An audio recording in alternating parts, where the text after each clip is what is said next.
नमस्कार साथियों, मैं नालंदा यूट्यूब चैनल पर आपका हार्दिक स्वागत करता हूँ।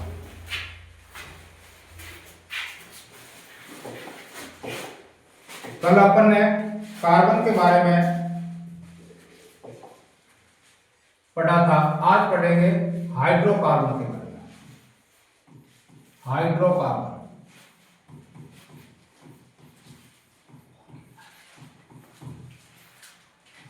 हाइड्रोकार्बन यौगिक।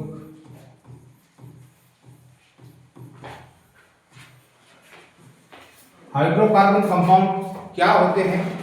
यानी वे यौगिक जो हाइड्रोजन तथा कार्बन से मिलकर बने होते हैं वो हाइड्रोकार्बन कंपाउंड कहलाते हैं। यानी एक तो इसके अंदर हाइड्रोजन परमाणु होता है और दूसरा इसके अंदर कार्बन परमाणु होता है। यानी हाइड्रोजन प्लस कार्बन दोनों के योग से जो यौगिक बनते हैं, हाइड्रोजन और कार्बन मिलकर जो कंपाउंड बनाते हैं वह कहलाते हैं हाइड्रोकार्बन। वे यौगिक जो हाइड्रोजन और कार्बन से मिलकर बने होते हैं वो हाइड्रोकार्बन कहलाते हैं। तो हाइड्रोकार्बन में एक हाइड्रोजन परमाणु होगा, H परमाणु होगा और दूसरा C परमाणु होगा। दोनों कार्बन मिलकर बनाएंगे जो कंपाउंड बनाएंगे वो हाइड्रोकार्बन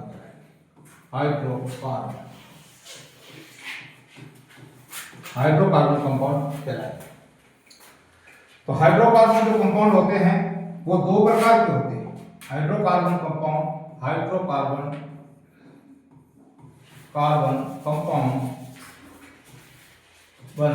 जो होते हैं वो दो प्रकार के। पहला जो प्रकार होता है वो होता है खुला प्रकार, यानी खुली श्रृंखला वाला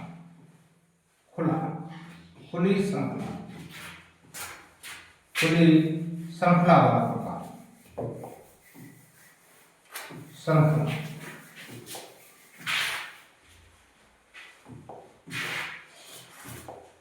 श्रृंखला वाला प्रकार, खुली श्रृंखला।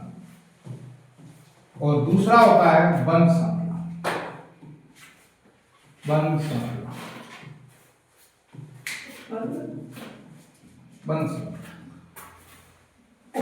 खुली श्रृंखला वाला यानी ओपन और क्लोज। खुली श्रृंखला वाले भी हाइड्रोकार्बन दो प्रकार के होते हैं। एक होता है संतृप्त हाइड्रोकार्बन और दूसरा होता है असंतृप्त हाइड्रोकार्बन। एक होता है संतृप्त हाइड्रोकार्बन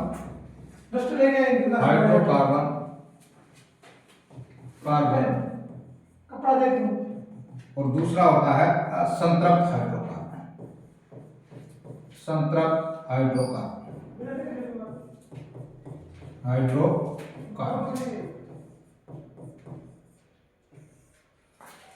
हाइड्रोकार्बन। बंद श्रृंखला वाले भी हाइड्रोकार्बन जो होते हैं वो तीन प्रकार के होते हैं। एक होता है एलिसाइक्लिक,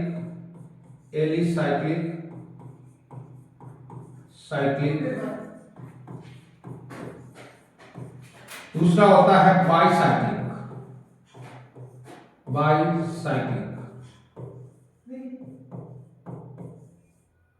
और तीसरा होता है एरोमेटिक।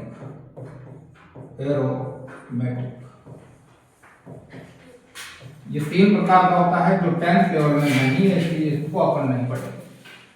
तो असंतृप्त हाइड्रोकार्बन जो होते हैं ये भी आगे जाकर दो भागों में बनते हैं। एक होता है एल्कीन और दूसरा होता है एल्काइन। संतृप्त हाइड्रोकार्बन जो होते हैं वो एक प्रकार का होता है, इसके अंदर आता है एल्केन। असंतृप्त हाइड्रोकार्बन और संतृप्त हाइड्रोकार्बन दोनों में जो अंतर होता है, संतृप्त हाइड्रोकार्बन जो होता है, संतृप्त हाइड्रोकार्बन ये नीली ज्वाला के साथ चलता है। ज्वाला के साथ जलता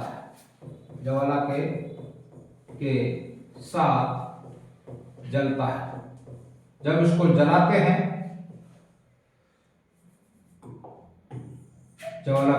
नीली ज्वाला के साथ जलता है।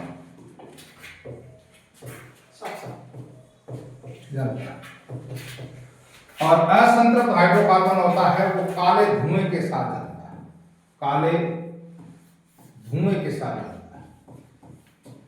के साथ जलता है, जलता है। दूसरा जो संतृप्त हाइड्रोकार्बन जो होता है, संतृप्त हाइड्रोकार्बन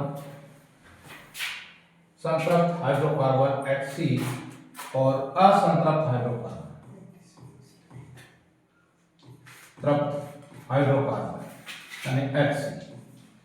तो उसमें जो अंतर होता है, पहला नंबर जो अंतर होता है, असंतृप्त हाइड्रोकार्बन है वो नीली ज्वाला के साथ जलता है और असंतृप्त हाइड्रोकार्बन है वो काली ज्वाला के साथ जलता है।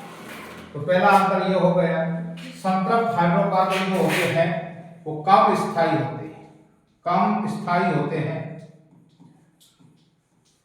असंतृप्त हाइड्रोकार्बन जो होते हैं वो अधिक स्थायी होते हैं।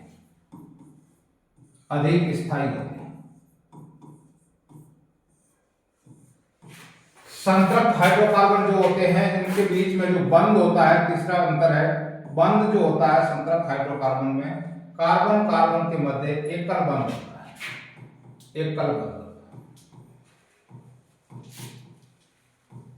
कार्बन कार्बन के मध्य एकल बंध होता है। और संतृप्त हाइड्रोकार्बन में कार्बन कार्बन के मध्य डबल बंध भी होता है और कार्बन कार्बन के मध्य ट्रिपल बंध भी पाया जाता है, यानी एल्कीन भी होता है और एल्काइन होता है,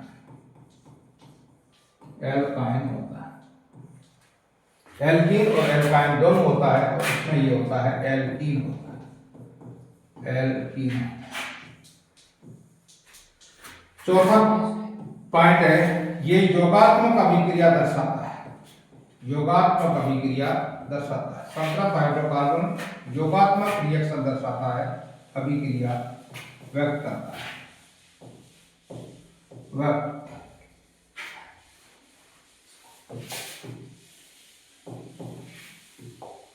व्यक्त करता है।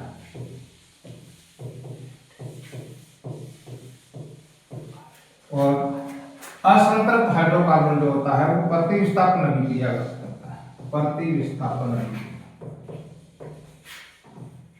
अभिक्रिया।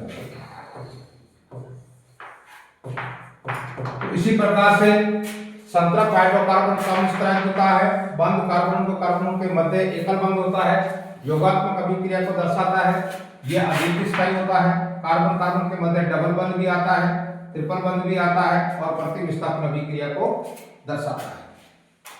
इसी तरह से संतृप्त हाइड्रोकार्बन में जो एल्केन आता है, संतृप्त हाइड्रोकार्बन HC में पाया जाने वाला जो भाग होता है वो होता है एल्केन,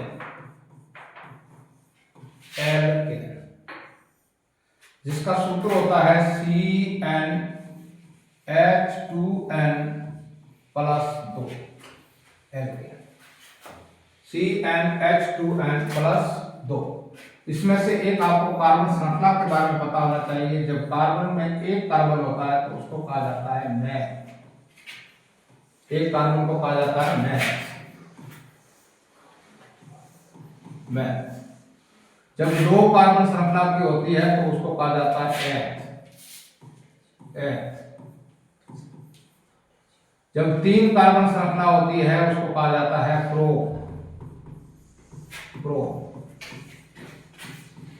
चार कार्बन श्रृंखला वाले को कहा जाता है ब्यूट।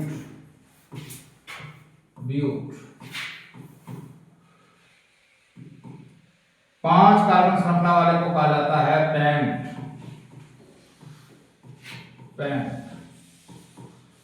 छह कार्बन श्रृंखला जब होती है उसको कहा जाता है हेक्स। आठ कार्बन श्रृंखला वाले को कहा जाता है, सात कार्बन श्रृंखला वाले को हेप्ट।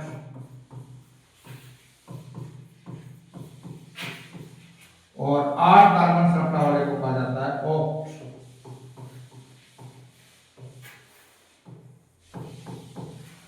नौ कार्बन श्रृंखला होती है तो उसको कहा जाता है नॉन। और 10 कार्बन श्रृंखला होती है उसको कहा जाता है डैश। 10 कार्बन श्रृंखला वाले को डैश। तो एल्केन का जो सूत्र होता है वो CnH2n होता है, और इसमें जो बंध होता है, बंध वो होता है एकल बंध, एकल बंध।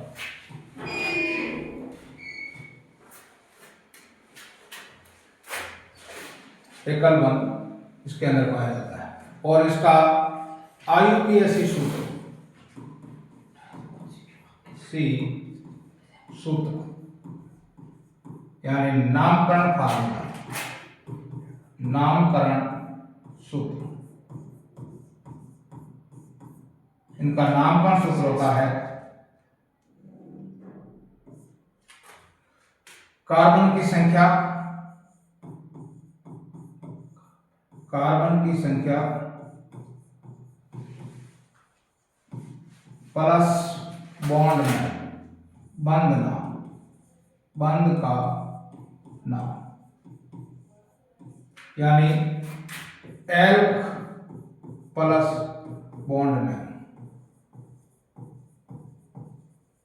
बॉन्ड एल्क प्लस बॉन्ड में। अब इसमें कार्बन जो होता है, कार्बन कार्बन के मध्य एकल बंध पाया जाता है, सभी कार्बन कार्बन के मध्य सिंगल बंध होता है, और प्रत्येक कार्बन परमाणु की जो संयोजकता होती है वो 4 होती है। कार्बन कार्बन के मध्य एकल बंध होगा तो इस कार्बन के मध्य एक बंध पूर्ण होने के बाद में इसके कार्बन के मध्य 3 बंध रहेंगे, क्योंकि इसकी संयोजकता 4 होती है, और ये अपनी संयोजकता किससे पूरी करता है? हाइड्रोजन से। यहाँ भी हाइड्रोजन, यहाँ भी। इस कार्बन परमाणु ने एक ये श्रृंखला पूरी बंध पूरा कर दिया, एक ये बंध पूरा कर दिया, यानी 2 बंध इसने पूरे कर दिए, और पीछे 2 बंध बचे हैं। तो पहला ये बंद हो जाएगा, दूसरा ये बंद होगा, ये भी हाइड्रोजन से पूर्ण करेगा और ये भी हाइड्रोजन से ही पूर्ण करेगा, ये भी हाइड्रोजन से पूरा करेगा। फिर इस कार्बन में भी ये एक बंद पूर्ण हो गया, दूसरा बंद पूर्ण हो गया है, तो ये भी बंद किससे पूरा करेगा? हाइड्रोजन से पूरा करेगा। और इस कार्बन में संयोजकता एक ही तरफ से बंद पूरा किया है, बाकी 3 तरफ से बंद बचा है, तो ये 3 तरफ से हाइड्रोजन परमाणु को से अपना संयोजकता को पूर्ण करेगा। यानी इस कार्बन परमाणु में 1, 2 और 3 हाइड्रोजन परमाणु लिए, तो इसको लिखा जा सकता है CH3। बंध इसने 2 हाइड्रोजन परमाणु लिए है, तो इसको लिखा जाता है CH2, और इसने 2 भी हाइड्रोजन परमाणु लिखा जाता है, तो इसको लिखा जाएगा CH2, और इसने भी 2 हाइड्रोजन परमाणु लिया, इसने लिखा जाएगा CH3। इसी तरह से हम 1-2 और उदाहरण देते हैं। जैसे मान लीजिए दूसरा उदाहरण देख के देखते हैं, तो ये पहला कार्बन, दूसरा कार्बन, या तीसरा कार्बन, या चौथा कार्बन। तो मान इसके बीच में एक हाइड्रोजन बंध होगा, एक बंध इसने बना दिया, एक बंध इसने पूरा कर दिया। अब इसकी संयोजकता पूरी करनी है, तो एक कार्बन बंध इधर पूरा हो गया है, पीछे कार्बन जो बंध बने हैं, शेष जो बंध बचे हैं, ये 3 हाइड्रोजन संयोजकता इससे भी बच गई है, तो इसने 3 हाइड्रोजन परमाणु से ये पूरा कर दिया। फिर इसने भी कितनी 3 हाइड्रोजन परमाणु से पूरा कर दिया। इस कार्बन परमाणु के 1, 2 ये 3 आ गए, तो चौथे हाइड्रोजन परमाणु से इसने पूरा कर दिया। इस कार्बन की 3 परमाणु संख्या बची है, तो ये 3 हाइड्रोजन परमाणु से इसने अपना बंध पूरा कर दिया। इस कार्बन की 3 संयोजकताएं बची है, तो इसने 3 संयोजकता अपनी इस हाइड्रोजन परमाणु से पूरा कर दिया। तो इसको लिखा जा सकता है, ये पहला हाइड्रोजन परमाणु है, तो CH3, और ये दूसरा कार्बन परमाणु है, इसके ऊपर 1 H है, तो 1 लिख दिया। ये तीसरा कार्बन परमाणु, इसके ऊपर 3 H है, तो यहाँ 3 लिख दिया। इसके ऊपर चौथा कार्बन परमाणु है, इसके ऊपर 3 H है, तो आपने 3 लिख दिया। इसी तरह से कार्बन अपनी चारों संयोजकता जो होती है वो हाइड्रोजन से पूर्ण करता है। फिर नामकरण में मान लीजिए पहला ये एक कार्बन परमाणु का है, तो इसकी 4 संयोजकता होगी, ये 4 संयोजकता, चारों संयोजकता अपनी पूरी करेगा, वो हाइड्रोजन से करेगा। पहली भी हाइड्रोजन से, दूसरी भी हाइड्रोजन से, तीसरी भी हाइड्रोजन से पूरी करेगा। हाइड्रोजन से पूरी करने के बाद में इसमें एक कार्बन परमाणु है। एक कार्बन परमाणु होने के कारण एक कार्बन परमाणु को कहा जाता है मैथ। क्या कहा जाता है? मैथ। एक कार्बन परमाणु होता है, उसको क्या कहा जाता है? मैथ कहा जाता है। एक कार्बन परमाणु को मैथ कहा जाता है। एक कार्बन परमाणु को क्या कहा जाता है? मैथ कहा जाता है।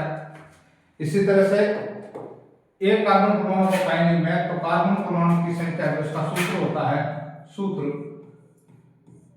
Elk plus bond name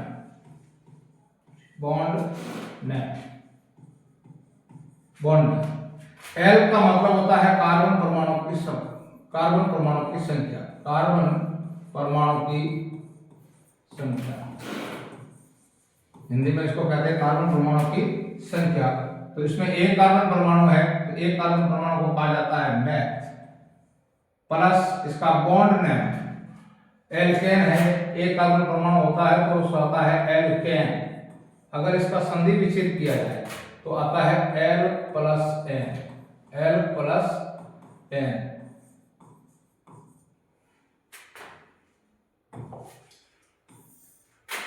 L plus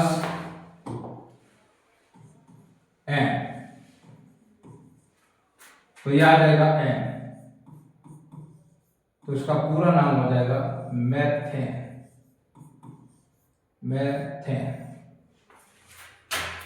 यहां एक कार्बन परमाणु है, सूत्र इसका जो संरचना सूत्र या अणु सूत्र बनाएंगे सूत्र, तो CnH2n प्लस 2 NCn होती है कार्बनों की संख्या, n बराबर होता है कार्बन की संख्या, कार्बन की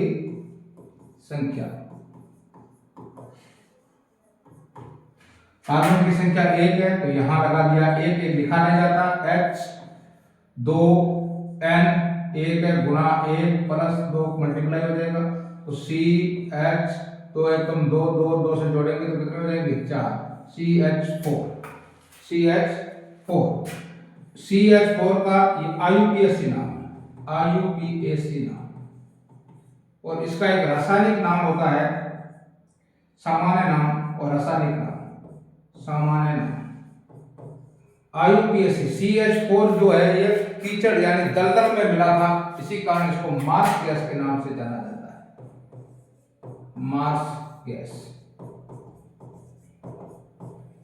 के नाम से जाना जाता है। इसी प्रकार हम जब दो कार्बन परमाणु की श्रृंखला को लेंगे, अगर दो कार्बन परमाणु हमने ले लिए, दो कार्बन परमाणु के इसका एक बंध पूरा हो गया, बाकी बचे तीनों बंध अपने हाइड्रोजन से पूर्ण करेगा, ये भी अपने तीनों बंध हाइड्रोजन से पूर्ण करेगा क्योंकि कार्बन की संयोजकता 4 होती है। तो इसके कार्बन के ऊपर 3 हाइड्रोजन परमाणु, 1 2 और 3 हाइड्रोजन परमाणु है तो CH3, फिर एक बंध इस कार्बन परमाणु पर भी 3 हाइड्रोजन परमाणु है तो CH3। अब इसमें 2 कार्बन परमाणु है तो IUPAC नाम लिखना है, PAC नाम IUPAC नाम, 2 कार्बन परमाणु है उसको कहा जाता है F, 2 कार्बन परमाणु उसको कहा जाता है F कहा जाता है F, एक कार्बन परमाणु और ये दूसरा, एक कार्बन परमाणु ये दूसरा कार्बन परमाणु, तो 2 कार्बन परमाणु को कहा जाता है H, प्लस एल्केन है तो उसका बॉन्ड नेम होता है N, तो बन जाएगा एथेन।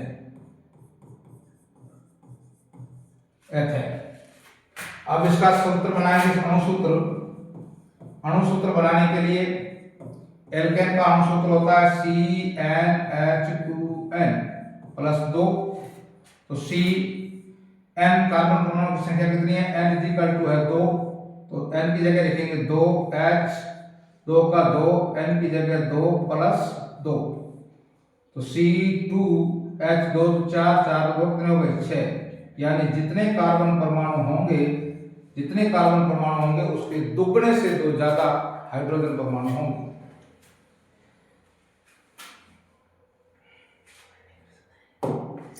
इसी तरह अगर 3 तत्वों का लिया जाए तो एक कार्बन परमाणु, दूसरा कार्बन परमाणु, तीसरा कार्बन परमाणु, तो इसकी संयोजकता 3 बाकी रह गई तो मैं सीधा लिख देता हूँ 3, इसकी 2 बाकी रह गई तो मैंने सीधा लिख दिया 2, इसकी भी 3 बाकी रह गई तो सीधा लिख दिया 3। 3 कार्बन परमाणु को कहा जाता है प्रोप कहा जाता है। 3 कार्बन परमाणु को प्रोप प्लस बॉन्ड नेम आ जाएगा N, तो इक्वल टू बन जाएगा प्रोपेन।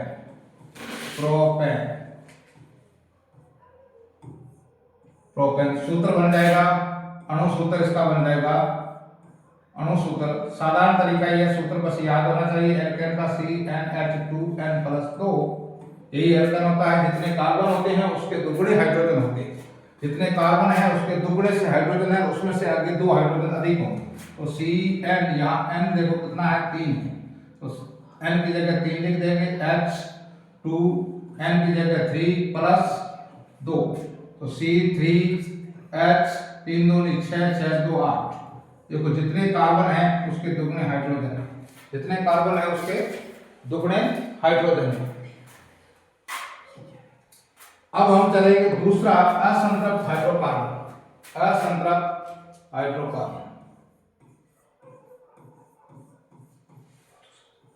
असंतृप्त हाइड्रोकार्बन यानी असंतृप्त जो हाइड्रोकार्बन होता है वो काले रंग के धुएं के साथ जलता है, काले रंग के धुएं के साथ जलता है, कम स्थायी होता है, प्रतिस्थापन अभिक्रिया को व्यक्त करता है और इसमें डबल बंध और ट्रिपल बंध भी पाए जाते हैं। और ये 2 टाइप के होते हैं, एक होता है एल्कीन, एल्कीन, दूसरा होता है एल्काइन।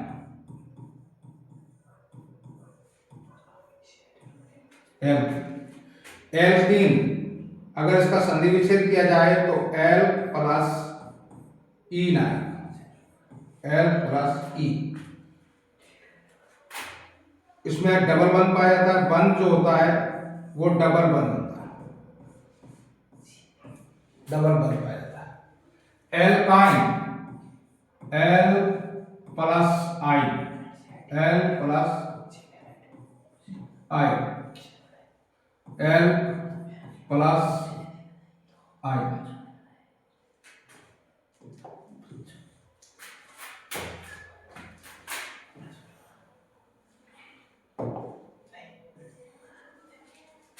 इसका आईपीसी सूत्र होता है नामकरण सूत्र,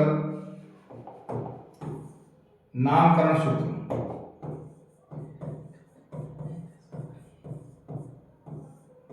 नाम बनाने के लिए जो फार्मूला होता है वो होता है CnH2n, यानी जितने कार्बन होंगे उसके दुगने ही हाइड्रोजन होंगे।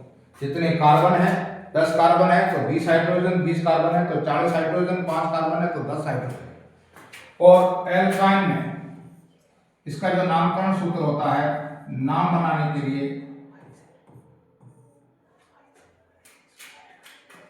अणु सूत्र होता है, अणु सूत्र बनाने के लिए,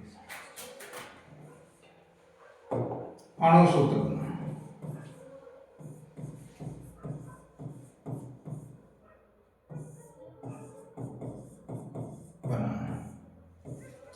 और इसका नामकरण अणु सूत्र बनाने के लिए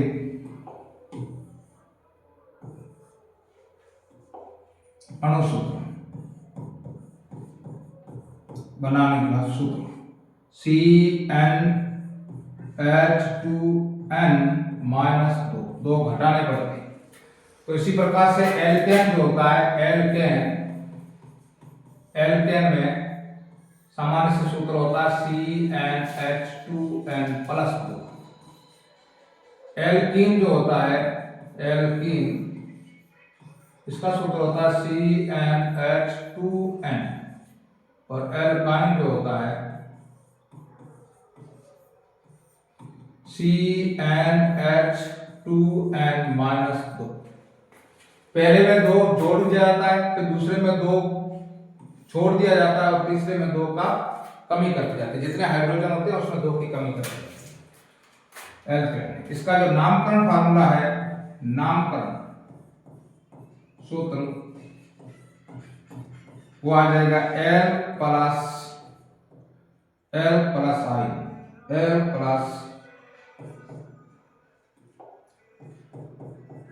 प्लस I।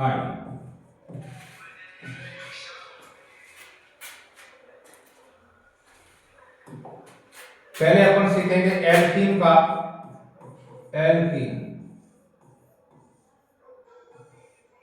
एल्कीन का मैं पहले कार्बन परमाणु बना देता हूं कुछ।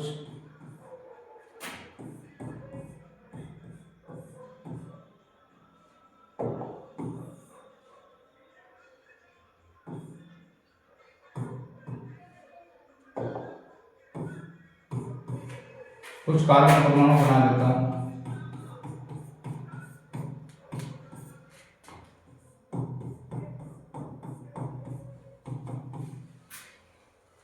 कुछ कार्बन परमाणु, तो इसमें हाइड्रोजन की सांद्रता पहले पूर्ण कार्बन परमाणु की सांद्रता पूर्ण करेंगे तो इसकी 3 बाकी रह गई, तो मैंने लगा दिया 3। इसकी 2 पूरी हो गई, 2 बाकी रह गई, तो मैंने लगा दिया 2। इसकी देखो ये पूरी हो गई है, 2 ये पूरी हो गई है, 3 हो गई, 1 बच गई। इसकी 2 पूरी हुई है तो 2 बच गई। तो 1 2 3 4 कार्बन परमाणु। तो अब 4 कार्बन परमाणु को कहा जाता है ब्यूट, 1 कार्बन परमाणु को कहा जाता है मैथ, 2 को कहा जाता है एथ और 3 को कहा जाता है प्रोप, 4 को कहा जाता है ब्यूट। ब्यूट प्लस ये डबल बंद है, डबल बंद के लिए लगेगा ईन, बॉन्ड नेम क्या आएगा ई प्लस ई, तो इक्वल टू बन जाएगा ब्यूटी। ब्यूटी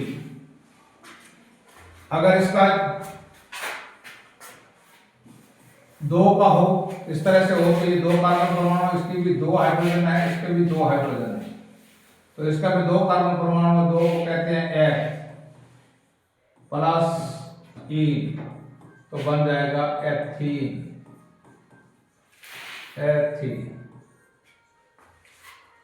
फिर इसमें इसके 3 हाइड्रोजन परमाणु शेष रह गए, इसके 2 हाइड्रोजन परमाणु शेष रह गए, इसके भी 2 हाइड्रोजन परमाणु शेष रह गए, इसके भी 2 हाइड्रोजन परमाणु, इसका 1 हाइड्रोजन परमाणु शेष रह गया, इसके 2 हाइड्रोजन परमाणु शेष रह गए। तो इसका क्या बन जाएगा 1 2 3 1 2 3 4 5 6। अब वैसे तो नंबरिंग उधर से की जाती है जिधर से डबल बंद को कम नंबर मिले, नंबरिंग किधर से की जाती है, उधर से की जाती है डबल बंद को कम नंबर मिले। तो 1 1 2 3 4 5 6 6 कार्बन परमाणु है, 6 कार्बन परमाणु को कहा जाता है हेक्स। 6 को क्या कहा जाता है, हेक्स कहा जाता है। प्लस में लगेगा डबल बॉन्ड है तो इन लगेगा, बन जाएगा हेक्सी।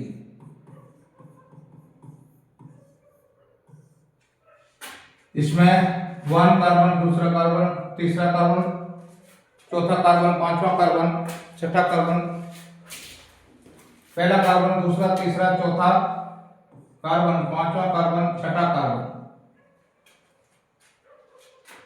तो इसमें 3 रह गए, इसके हाइड्रोजन परमाणु, इसके हाइड्रोजन परमाणु 2 रह गए, इसके हाइड्रोजन परमाणु 2 रह गए, इसके भी हाइड्रोजन परमाणु 2 रह गए, इसका हाइड्रोजन परमाणु 1 रह गया, इसका हाइड्रोजन परमाणु 2 रह गए। तो इसमें भी 6 है, तो मैं एक और जोड़ देता हूं, पहले 6 वाला आ गया है, तो इसकी हाइड्रोजन परमाणु 2 3 रह जाएगी, इसकी हाइड्रोजन परमाणु हो जाएगी 2। तो ये हो जाएगा 7 नंबर पर। 7 को कहा जाता है हेप्ट, प्लस में लग जाएगा इन, तो बन जाएगा हेप्टीन। हेप्टीन इस तरह से ये गया, इसमें 3 हाइड्रोजन परमाणु आएगा, इसका 2 हाइड्रोजन, 1 हाइड्रोजन परमाणु आएगा, सॉरी क्योंकि 3 पूरी हो चुकी है, 1 हाइड्रोजन परमाणु आएगा। और इसमें 2 संयोजकताएं पूरी हो चुकी है, 2 हाइड्रोजन परमाणु, 1 2 और 3, 3 को कहा जाता है प्रो।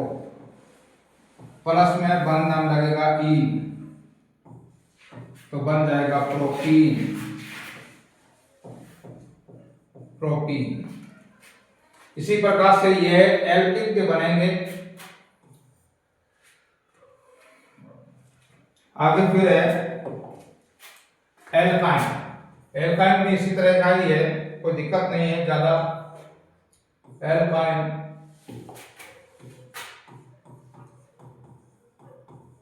एल्काइन में वहां डबल बंद था, यहां ट्रिपल बंद होगा, बंद होगा ट्रिपल बंद 3। कार्बन कार्बन के बीच में 3 बंद पाए जाएंगे, कार्बन कार्बन के बीच में 3 बंद पाए जाएंगे। और बंद नेम, तो बंद नेम है एल्क प्लस इन, यानी एल्क प्लस उसमें था इन, तो इसमें आ जाएगा आई, एल्क प्लस आई। तो पहला अगर ये 2 कार्बन परमाणु का 1 का बनता नहीं, क्योंकि पूरा चक्कर नहीं बनेगा। 2 कार्बन परमाणु, ये भी 1 हाइड्रोजन पूरा करेगा और ये भी 1 हाइड्रोजन पूरा करेगा। तो 2 कार्बन परमाणु है, 2 कार्बन परमाणु को कहते हैं एच, प्लस लग जाएगा आई, एच प्लस आई, तो बन जाएगा एथाइन। एथाइन।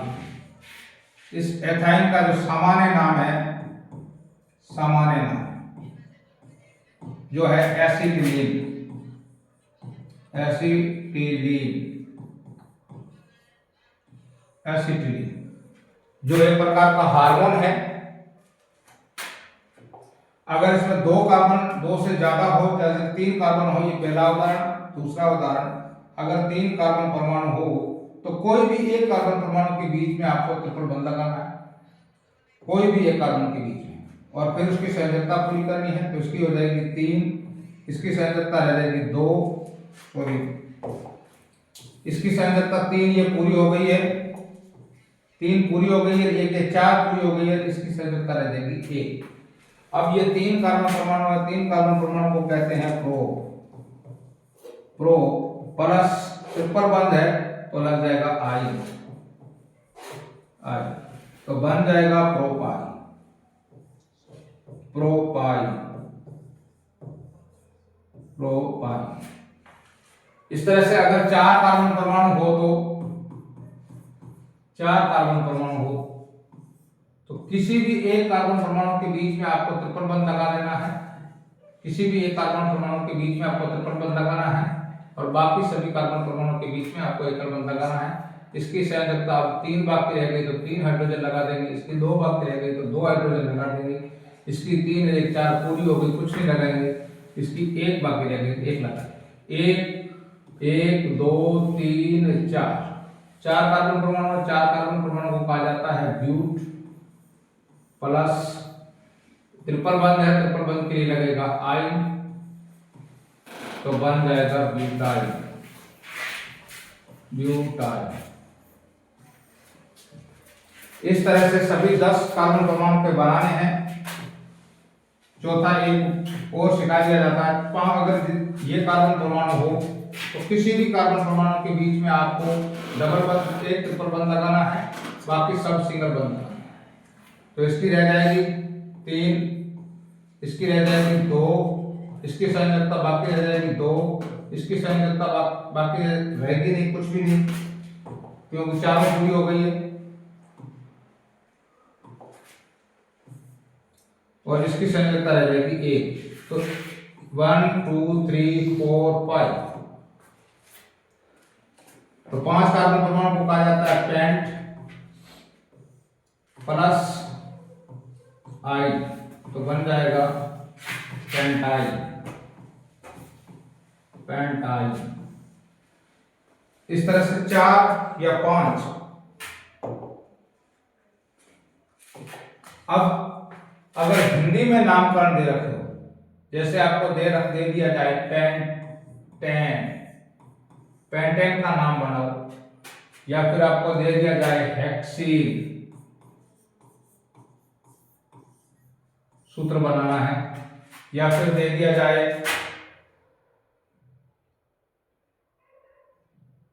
ब्यूटाइन, ब्यूटाइन, तो पेंटेन, तो पेंटेन कहते हैं 5 को, यह हो जाएगा पेंट, संधि विच्छेद करेंगे तो पेंट प्लस एन।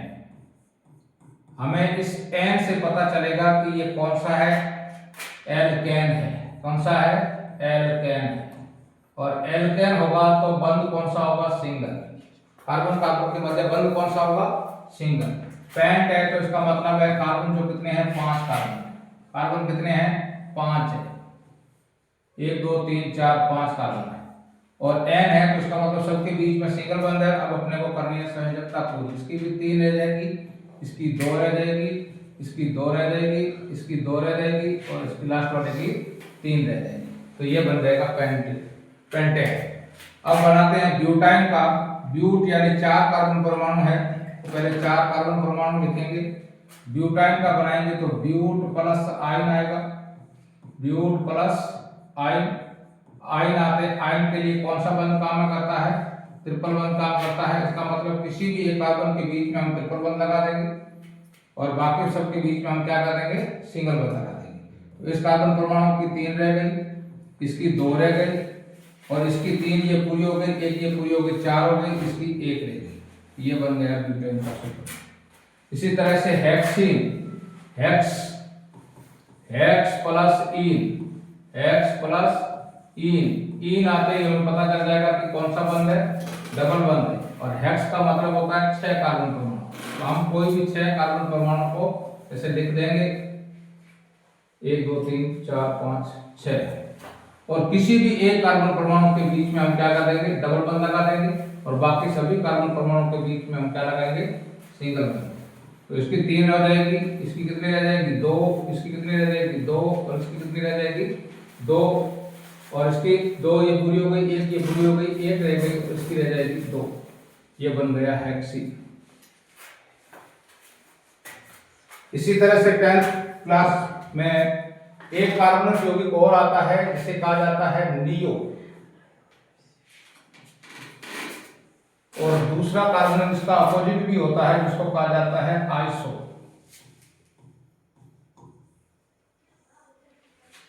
नियो और आइसो। नियो कार्बन परमाणु से कहते हैं कोई भी कार्बन परमाणु, कोई भी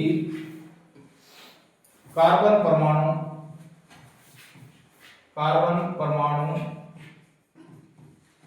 परमाणु, कोई भी कार्बन परमाणु है वो अन्य, वह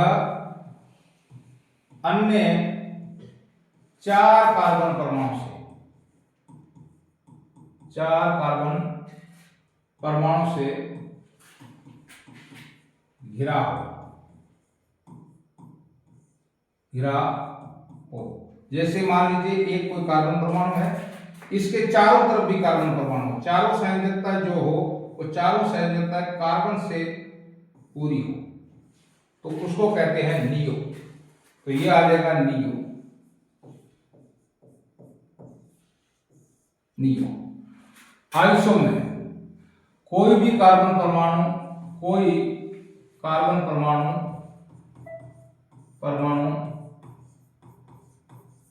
अन्य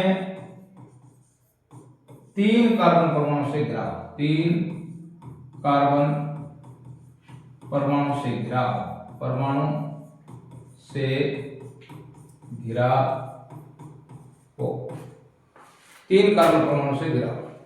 जैसे ये कार्बन परमाणु है, इसके 4 तरफ बंद होते हैं, संयोजकता इसकी 4 होती है। किसी भी 3 तरीके से, 3 तरफ से आप कार्बन लगाओ और एक तरफ से कार्बन नहीं, तो उसको कहते हैं आइसो, आइसो। अब इन कार्बन परमाणु की अपन संयोजकता पूरी करेंगे, तो इसकी 1 पूरी हुई है, 3 बच गई है, तो यहाँ 3 हाइड्रोजन लगा दिए। इसकी भी 1 पूरी हुई है, 3 बच गई है, 3 हाइड्रोजन लगा दिए। इसकी 1 पूरी हुई है, 3 बच गई है, 3 हाइड्रोजन लगा दिए। इसकी 1 पूरी हुई है, 3 बच गई है, 3 हाइड्रोजन लगा दिए। अब ये इसका 2 नाम हो गया, एक तो हो गया ये कार्बन परमाणु टोटल जोड़नी है, कितने हो गए 1 2 3 4 और ये 5 टोटल जोड़ने हैं। तो ये टोटल को कहते हैं पेंट, तो ये बन जाएगा पेंटेन, क्योंकि सब में एकल बंध है, तो क्या बन जाएगा पेंटेन। लेकिन ये कार्बन परमाणु जो है वो चारों दिशाओं में कार्बन परमाणु से घिरा है, उसके आगे हमने लगा दिया नियो पेंटेन। अब इसमें देखो, इसकी कार्बन परमाणु की 3 बच जाएगी, इसकी भी 3 बच जाएगी, और इसकी भी 3 बच जाएगी। अब ये कार्बन परमाणु 1 2 3 4, तो इसको क्या कहेंगे 3 1 2 3 4 कार्बन परमाणु है, और 3 तरफ से कार्बन से घिरा हुआ है। एक तरफ से कार्बन से घिरा हुआ नहीं है, 3 तरफ से कार्बन से घिरा हुआ है, तो इसके आगे लग जाएगा आइसो, तो ये हो जाएगा आइसोब्यूटेन। लेकिन ये आईयूपीएसी नाम नहीं है, ये आईयूपीएसी नाम नहीं है। आईयूपीएसी पद्धति जब नहीं बनाई गई थी, उससे पहले जब इनका नामकरण हुआ था तब इस तरह से नामकरण किया जाता था। अब इनका आईयूपीएसी नामकरण करने के लिए इसमें क्या किया जाता है, सबसे बड़ी श्रृंखला का चयन किया जाता है। सबसे बड़ी श्रृंखला का चयन करके नंबरिंग करके आईयूपीएसी दिया जाता है, जो 10वीं लेवल में नहीं है। इसलिए 10वीं लेवल में सिर्फ आइसो और नियो के बारे में थोड़ा बहुत बताया गया है, वही आपको मैंने बता दिया है। फिर है चक्रीय यौगिक। चक्रीय यौगिक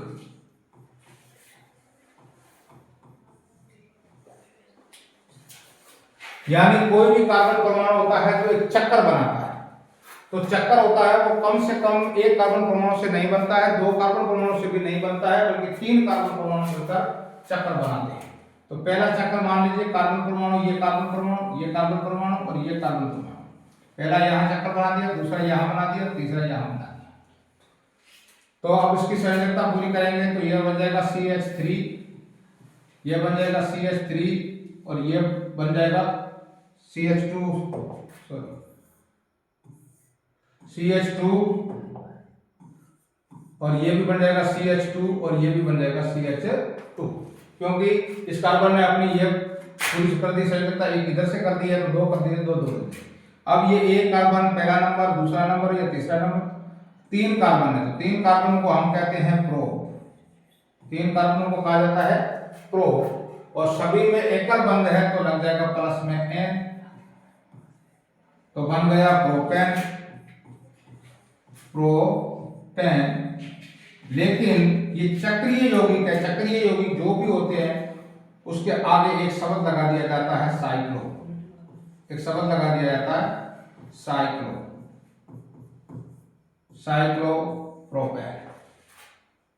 इस तरह से अगर चार का बना दिया जाए, मान लीजिए मैंने ऐसे आकृति बना दी एक, इसका नामकरण क्या है, तो जहां आपको कोने दिखाई दे रहे हैं वहां आपको कार्बन मानना है, यहाँ कार्बन है, यहाँ कार्बन है, यहाँ कार्बन है, यहाँ कार्बन है, तो चार बना दिया। ये भी दो हाइड्रोजन से पूरी करेगा, ये भी दो हाइड्रोजन से पूरी करेगा, ये भी दो हाइड्रोजन से पूरी करेगा और ये भी दो हाइड्रोजन से पूरी करेगा।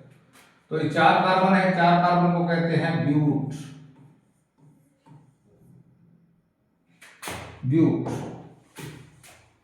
चार कार्बन को ब्यूट, प्लस N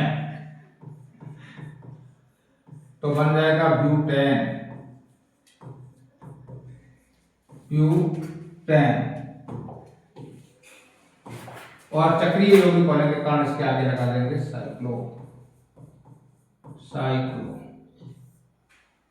अब इसी तरह से अगर आपको साइक्लोपेंटेन का बनाना हो, तीसरा आपको बनाना हो, मान लीजिए साइक्लोपेंटेन, साइक्लोपेंटेन, तो पेंटेन का मतलब है पांच कार्बन है, पांच कार्बनों को इस तरह से व्यक्त कीजिए, एक कार्बन कर दिया मैंने, दूसरा कार्बन कर दिया, तीसरा कार्बन कर दिया, चौथा कार्बन कर दिया, पांचवा कार्बन यहां लिख देता हूं, तो इसकी एक श्रृंखला बना देनी चक्कर की तरह, तो ये बन जाएगा साइक्लोपेंटेन। इसकी भी दो रह जाएगी, इसकी भी दो रह जाएगी, इसकी भी दो रह जाएगी, इसकी भी दो रह जाएगी और इसकी भी दो रह जाएगी, तो ये बन जाएगा साइक्लोपेंटेन, साइक्लोपेंटेन। इस साइक्लोपेंटेन की आपको बिंदु संरचना भी बनानी होती है, बिंदु संरचना, बिंदु संरचना यानी स्ट्रक्चर करके पूरी तरह से डॉट डॉट करके बनानी होती है। जैसे इसको इस तरह से खोल दिया गया, carbon carbon carbon carbon carbon, ये साइक्लोपेंटेन है, तो इसको हाइड्रोजन ऐसे खोल दिया, या मैंने ऐसे हाइड्रोजन लगा दिया, ऐसे हाइड्रोजन लगा दिया, इस तरह से हाइड्रोजन बांध अलग अलग करके लगा दिया, इस तरह से हाइड्रोजन यहां लगा दिया। कभी कभी प्रश्न ऐसे पूछ लेते हैं कि इसमें बंधों की संख्या कितनी है, तो बंधों की संख्या गिननी है, यहां से शुरू करो, दो ये हो गए, 1 2 3 4 5 6 7 8 9 10 11 12 13 14 और ये 15, बंधों की संख्या कितनी है 15। तो एक एक करके बंधों की संख्या कितनी है, बंधों की संख्या इक्वल टू 15।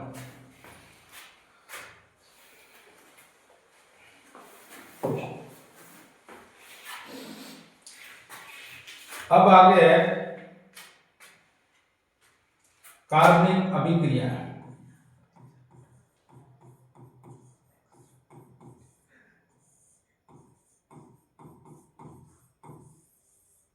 कार्बनिक अभिक्रिया, पहली कार्बनिक अभिक्रिया है दहन।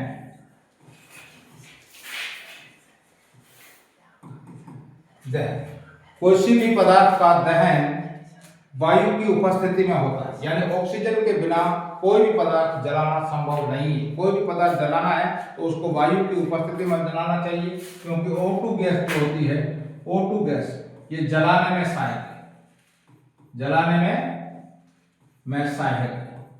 तो कोई भी पदार्थ कार्बनिक होता है जो जलता है तो वो ऑक्सीजन की उपस्थिति में जलेगा।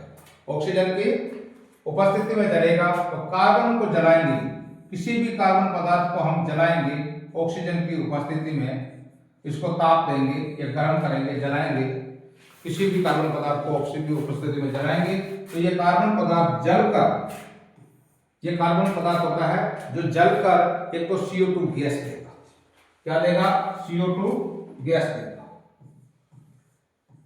CO2 गैस देगा। साथ साथ में प्रकाश भी देगा, प्रकाश प्लस ऊष्मा देगा, हीट भी बाहर निकालेगा। कोई भी कार्बनिक पदार्थ है, कोई भी कार्बनिक पदार्थ जलने पर CO2 गैस देता है और प्रकाश देता है और अपनी ऊष्मा बाहर निकालता है। अगर जैसे पहला है रसोई में मेथेन का दहन, मेथेन का दहन, मेथेन गैस है वो जलती है। मेथेन का सूत्र अभी बताया था CH4, इसको जलाएंगे तो किसकी उपस्थिति में जलाएंगे? ऑक्सीजन की उपस्थिति में जलेगा, क्योंकि जलाने के लिए ऑक्सीजन सहायक है। फिर ऑक्सीजन की उपस्थिति में ये जलकर, पहला तो आपको पता है कौन सी गैस देगी? CO2 देगा, प्लस प्रकाश देगा, प्लस ऊष्मा देगा, प्लस जिसके अंदर हाइड्रोजन की मात्रा है तो वो साथ में जल देता है। हाइड्रोजन की मात्रा है वो साथ में क्या देता है? जल देता है।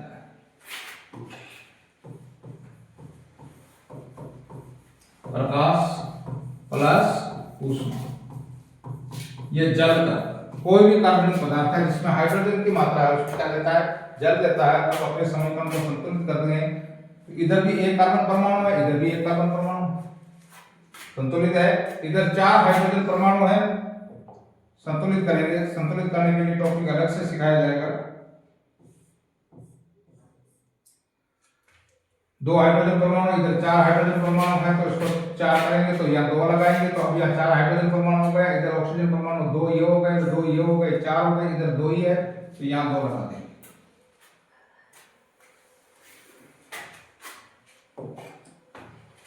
तो पहली थी दहन अभिक्रिया, तो दूसरी है ऑक्सीकरण अभिक्रिया। ऑक्सीकरण अभिक्रिया, कार्बन यौगिकों का ऑक्सीकरण, कार्बनिक यौगिकों का ऑक्सीकरण, कार्बनिक यौगिकों का ऑक्सीकरण। ऑक्सीकरण का मतलब होता है जो पदार्थ ऑक्सीजन देने की क्षमता रखता है। किसी भी पदार्थ जो कार्बनिक पदार्थ है उसको ऑक्सीजन, अतिरिक्त ऑक्सीजन देकर किसमें बदला जाता है? तो जो पदार्थ ऑक्सीजन ग्रहण करता है, ऑक्सीजन, ऑक्सीकरण अभिक्रिया जो पहले पार्ट में आएगी, ऑक्सीकरण अभिक्रिया किसे कहते हैं? ऑक्सीकरण अभिक्रिया में ऑक्सीजन ग्रहण की जाती है, ऑक्सीजन ग्रहण की जाती है। तो यहाँ कार्बन परमाणु ऑक्सीजन ग्रहण करके एक अलग कार्बन परमाणु बनाता है, उस अभिक्रिया को कहते हैं ऑक्सीकरण अभिक्रिया। इस ऑक्सीकरण अभिक्रिया में ऑक्सीजन देने के लिए भी कुछ पदार्थ होते हैं जो ऑक्सीजन देने का काम करते हैं, जिसको ऑक्सीकारक कहा जाता है। जो पदार्थ ऑक्सीजन देंगे उसको क्या कहा जाएगा? ऑक्सीकारक कहा जाएगा, ऑक्सीकारक। जो ऑक्सीजन देते हैं, जो ऑक्सीजन देते हैं, ऑक्सीजन देते हैं, ऑक्सीकारक कहा जाता है। यहां देखो एक आएगा, या तो इसके अंदर आएगा अम्लीय पोटेशियम परमैंगनेट, ये भी एक अम्लीय potassium permanganate, potassium, potassium dichromate होता है, पोटेशियम डाइक्रोमेट, डाइक्रोमेट यानी K2Cr2O7, पोटेशियम डाइक्रोमेट। और दूसरा होता है क्षारीय पोटेशियम परमैंगनेट, पोटेशियम परमैंगनेट,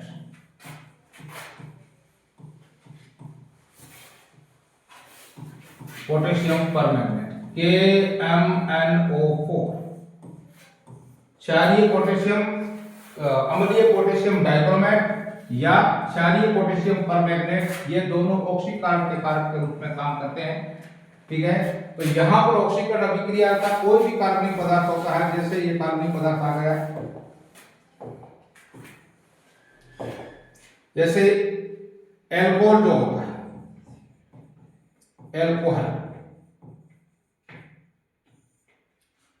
इसकी अगर अम्लीय पोटेशियम परमैंगनेट, अम्लीय K2Cr2O7 की उपस्थिति में या फिर क्षारीय KMnO4 की उपस्थिति में गर्म करेंगे तो ये बनाता है कार्बोक्सिलिक अम्ल, कार्बोक्सिलिक अम्ल, कार्बोक्सिलिक अम्ल। पहले जैसे CH3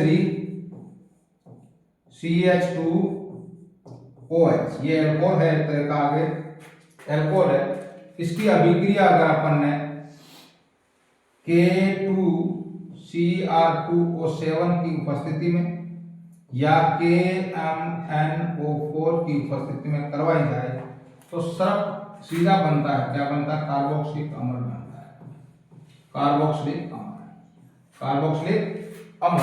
इसमें देखो दो कार्बन है, तो दो कार्बन को कहते हैं H, इसका नाम बन जाएगा H। OH समूह है जो क्रियात्मक समूह है, फंक्शनल ग्रुप है, और फंक्शनल ग्रुप का लगता है ओल, तो इसका बन जाएगा एथेनोल, एथेनोल। इसको साधारण भाषा में एल्कोहल कहा जाता है। इसमें दो कार्बन परमाणु है, दो कार्बन परमाणु को कहते हैं H, और ये CHO फंक्शनल ग्रुप है, इस फंक्शनल ग्रुप का आता है N+ नोइक अम्ल, तो ये हो जाएगा एथेनोइक अम्ल, एथेनोइक अम्ल। और ये एथेनोइक का इसका साधारण जो नाम है, या इसको कहा जाता है एसिटिक अम्ल, क्योंकि ये सिरके में निकलता है, एसिटिक अम्ल, एसिटिक अम्ल।